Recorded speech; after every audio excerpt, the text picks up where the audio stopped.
Hola y bienvenidos a mi canal. Cientos o miles de años antes de que Jesús llegase a este mundo, hubo otros hombres dioses con vidas y obras muy similares a la versión de Jesús que nos traen los evangelios. Lo que refleja esta realidad es que la figura de Jesús creada por la iglesia cristiana y el culto cristiano en sí mismo son fruto del sincretismo de varias religiones anteriores a la eventual llegada de Jesús a este mundo. Los evangelios y toda la matrix montada en la leyenda de Jesús Cristo tomaron elementos tradicionales del mitraísmo, del culto a Krishna en el hinduismo, del dios persa romanizado Dionisio, de Atis de Frigia, de Orfeo de Grecia, de los dioses egipcios Horus y Osiris, y hasta del dios babilónico Tamuz. Eso lo veremos a continuación. Cojamos primero a Atis de Frigia. Atis era un semidios al que se veneró inicialmente en la localidad de Frigia, en Anatolia, Turquía, por allá en el 1200 a.C., y cuyo culto se fue extendiendo hasta llegar a la mitología romana. Hijo de la diosa Nana o Cibeles. La diosa virgen Nana o Cibeles quedó encinta de Atis al colocar en su regazo un fruto de almendro impregnado con la esencia divina del dios Aquidistis, padre de Atis. Los mitos de la muerte de Atis refieren que éste fue muerto por un jabalí, o que se castró a sí mismo bajo un árbol, así como que fue colgado o crucificado en un árbol de pino. Era llamado el Atis castrado o crucificado, precisamente por lo que acabo de contar. Atis murió luego de ser atado a un árbol y luego fue enterrado. 3 días después se dice que una luz apareció en la sepultura, de donde Atis resucitó de los muertos, trayendo con él la salvación de los hombres en su renacimiento. Atis nacía cada año en el solsticio de invierno, y cada año, cuando se acortaban los días, él moría. A un nivel más inmediato, Atis moría en la noche y resucitaba en la mañana. Cualquiera podrá ir haciendo los paralelismos con el Cristo angélico. Veamos a otro dios de aquellas épocas, Mitra. Mitra o Mitras era muy parecido a Atis. De hecho, sus cultos terminaron fusionándose en algunas de sus creencias y en sus ritos. Ambos compartían el gorro frigio y sus posibles orígenes en el zoroastrismo o en el culto al dios Amón-Ra egipcio. Algunos de los rituales mitraicos egipcios fueron incorporados a la religión cristiana y hoy hacen parte del ceremonial católico.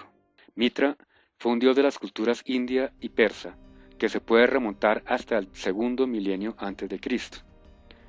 Tiempo después se sumaría a los dioses romanos en las épocas del imperio.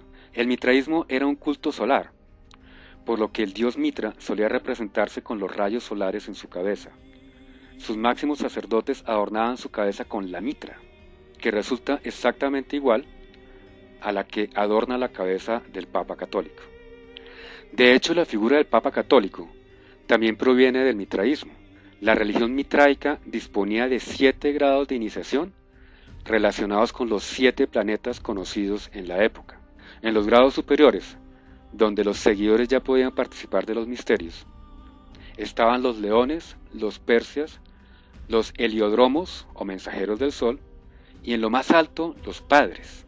El superior de los padres vivía siempre en Roma y se llamaba Pater Patrum o Pater Patratus, cuya abreviatura forma la palabra Papa. Los miembros de los grados inferiores al padre se llamaban entre sí hermanos, nombres todos que terminarían asimilados en la religión cristiana. Las vestimentas ceremoniales de los obispos vaticanos también fueron fusiladas de los padres mitraicos. Esto lo podemos ver en los gorros que usan los obispos, que es una adaptación del gorro frigio de los mitraicos. Curioso, ¿no? Pero hay mucho más. Los adeptos de Mitra santificaban también el domingo, día del sol. Y Mitra fue asociado también con la figura de un pastor. Era considerado salvador, y al igual que Jesús, ambos prometieron la vida eterna. También fue identificado con el Cordero y el León. Fue considerado el camino, verdad y la luz, y el Logos o palabra, Redentor, Salvador y Mesías. En algunas tradiciones se le asociaba con 12 discípulos y también se decía que nació de una virgen. Mitra era a la vez humano y divino al igual que Jesús, y ambos hicieron milagros. Algunas tradiciones Tenían la versión de que Mitra fue sepultado en una tumba y después de 3 días subió de nuevo al cielo, es decir, resucitó. En su honor se celebraba un festival pascual para conmemorar su sacrificio y su victoria sobre la muerte. Quizá algunos cristianos fundamentalistas heridos dirán que todo lo aquí expuesto es falso porque en el mitraísmo se le rendía culto al toro. ¿Y qué carajos tiene que ver un toro con Jesús?, dirán. Resulta que la oración al toro de los mitraicos es un culto sacrificial, es decir, el toro moría sacrificado en un ritual de sangre, al igual que fue sacrificado Jesús, representando el paso de la era de Tauro a la era de Aries, el carnero. Esta era terminada cuando Jesús, el Cordero Perfecto de Dios, es sacrificado en la cruz y se inicia la era de Piscis. Es decir, las dos religiones están basadas en la astroteología, que en este caso lo que está reflejando es el análisis del movimiento zodiacal. Las semejanzas entre mitraísmo y cristianismo se dan más que todo a nivel del culto. Ambas son religiones de salvación que prometen al creyente una vida eterna de felicidad después de la muerte. Ambas tenían un fuerte carácter ceremonial y ritualista. La celebración de la Eucaristía del cristianismo fue tomada del mitraísmo temprano. Para ellos era la celebración del banquete, día en el que comían el pan y bebían el agua sagrada, que en determinado momento fue vino. El bautismo tampoco fue inventado por los cristianos, ni por los esenios, ni por Juan el Bautista. El bautismo fue una práctica usual de los mitraicos 1200 años antes de que Cristo o Juan el Bautista estuvieran por acá, y ya se practicaba por las escuelas del misterio de Egipto y Babilonia. Por ejemplo, en los ritos de iniciación del culto a Isis, el iniciado confesaba sus pecados delante de otros devotos, y era luego bautizado en agua, en la creencia de que el baño ritual lo purificaba de sus faltas y así podía enrolarse en las filas de la diosa salvadora, o sea, Isis. De forma que el bautismo en la antigua Babilonia, para los mitraicos y para los egipcios seguidores de Isis, tenía la misma importancia y significado iniciático que tiene este sacramento para el cristianismo. Por cierto, la palabra sacramento viene de esta ceremonia de iniciación que los seguidores de Mitra llamaban sacramentum. Mitra, al igual que Jesús, ocupaba la posición de mediador entre los dioses y los hombres. Mitra también era el puente entre el mundo superior luminoso, donde imperaba Ahura Mazda, el dios bueno, y el mundo inferior o infierno, donde reinaba Ahriman, dios de las tinieblas o demonio del zoroastrismo. Mitra también era considerado benefactor y redentor de los hombres. Ahora veamos al dios Osiris. Osiris o Asir o Azar era el dios egipcio de la resurrección, símbolo de la fertilidad y la regeneración del Nilo. Era el dios de la vegetación y de la agricultura.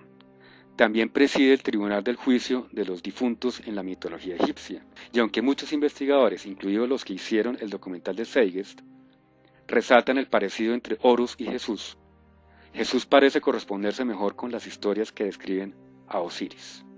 Lo que pasa es que los dioses egipcios, también los hindúes y algunos babilónicos, frecuentemente reencarnan en otros. Es decir, Osiris muere y reencarna en su hijo Horus. Vishnu reencarna en Shiva, etc. Pero en definitiva son en esencia el mismo personaje en un avatar distinto. Esto conlleva que las leyendas o las historias de estos dioses frecuentemente se entremezclan entre ellas, generando problemas de identidad. Las religiones, incluyendo las actuales, no son cosas aisladas. Se interrelacionan entre ellas, pero se venden como credos diferentes, muchas veces antagónicos y no hay tal. Entonces, Osiris y Horus son personajes o dioses distintos, con historias y leyendas distintas, pero que a la postre son el mismo dios. ¿Extraño? ¿Pero por qué? Si es tan familiar al cuento de la Santísima Trinidad cristiana. 3 dioses, Padre, Hijo y Espíritu Santo, pero el mismo Dios en uno. Osiris era el jefe de la trilogía sagrada de dioses egipcios conformada por Osiris, Isis su mujer y Horus su hijo. Padre, madre e hijo, o Padre, Hijo y Espíritu Santo en el cristianismo. Esto de la Trinidad no es credo original del cristianismo. También hablaron de la Santísima Trinidad los hindúes, Brahma, Shiva y Vishnu, los babilónicos, Anu, Ea y Bel, los sumerios, Anu, Enki y Enlil, los fenicios, El, Acera y Baal, los escandinavos, Odín, Freya y Thor, en fin, son muchísimos más. Entonces la idea no tenía nada de novedosa para el tiempo en que se estructuraron los dogmas y la religión cristiana y católica. Pero ¿por qué una trinidad de dioses? Algunos académicos se lo atribuyen a que son 3 las estrellas del cinturón de Orión, que egipcios, sumerios y otras tantas culturas de la antigüedad creían era la cuna de sus dioses. En la India, el Trimurti, o la Trinidad de Shiva, Vishnu y Brahma, representa las 3 etapas distintas por las que pasa el sol hasta el anochecer: mañana, mediodía y atardecer. Como mencioné anteriormente, Osiris es otro dios héroe que resucita. Después de morir asesinado por su malvado hermano Set, resucita gracias a la diosa Isis. Luego asciende a los cielos y es el dios que juzga a los muertos en el Duat. Posteriormente reencarnaría en su hijo Horus. Los egipcios, al igual que los cristianos con Cristo, vieron en la resurrección de Osiris la promesa de una vida eterna. Ambos héroes mueren como hombres, pero resucitan como inmortales. Proceso por el cual nos dan la puerta de entrada al reino de Dios. Nos dan así la redención, nos liberan de la carga del pecado o la culpa. Otro dios de la antigüedad con historias muy parecidas a la de Jesús es Tamuz. Llamado Tamuz entre los semitas y Adonis entre los fenicios, fue conocido como Ninrod por los asirios, y en el panteón sumerio recibía el nombre de Dumuzi. Era el dios de los pastos y los rebaños, el pastor celestial, que moría anualmente y resucitaba a nueva vida cada año cuando Ishtar, su esposa y hermana, descendía al mundo inferior y lo resucitaba. Babilonios y asirios celebraban su nacimiento el 25 de diciembre y era llamado el Hijo del Sol. Junto con Semiramis y Ninrod componían la Trinidad babilónica. De acuerdo a las creencias babilónicas, Semiramis quedó embarazada gracias a un rayo del sol divino que al entrar en su matriz la fecundó de Tamuz. Una de las evidencias más interesantes de la farsa que envuelve el culto cristiano es su simbología y en particular su ícono más sagrado y representativo, la cruz. La cruz simboliza la salvación para el cristiano, porque en ella se supone que murió el Salvador Jesús. Lo raro es que la cruz ya era un símbolo sagrado cientos o miles de años antes de Cristo, y ya se asociaba con un Dios Salvador mucho antes también. Quizá los primeros en venerar la cruz fueron los fenicios, que eran los mismos caldeos, aquellos adoradores del dios Baal, que representaban a su dios Tamuz con el símbolo sagrado y místico del Tau.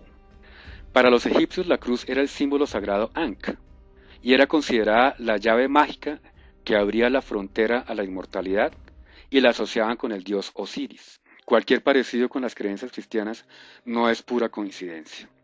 En la antigua tradición celta, tenían a un dios llamado Esus o Esus, al que llamaban el buen maestro. Era un dios de la fertilidad al que le hacían sacrificios humanos. Crucificaban a la víctima y terminaban matándola con una lanza en el costado en el momento culmen del sacrificio.